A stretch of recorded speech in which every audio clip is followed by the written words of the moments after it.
Hi guys, in this video I want to show you how to appear offline on WhatsApp even if you are online. Alright, I'm going to be doing this on my Android device. To get started, you want to go ahead and open your WhatsApp. Alright, so once you're here, you want to go ahead and click the three dots at the top right corner here, and you want to click on settings. You want to click on account. Right here, you want to go ahead and click on privacy. All right, so once you get here, you want to go ahead and click on last seen. All right, so if you have it set to everyone, what you want to do is to go ahead and click on nobody.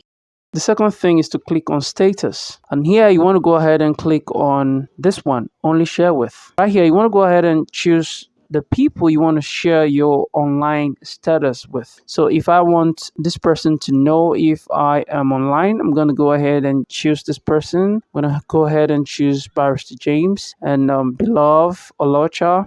So once you're satisfied with the number, what you want to do is to go ahead and click on this button right here. Right, and you want to go ahead and click on done. So that has been set. You have actually selected 3 contacts to see you whenever you are online. And the next thing you want to do is to turn read receipts off. If turned off, you won't send or receive read receipts. So even if you are online, people won't know that you are online. You will be seeing their messages and you can go ahead and read them, but they will never know you are online. All right, that's how it goes. So this is how to appear offline on WhatsApp on an Android device. Thanks for watching, and I'll see you in the next video.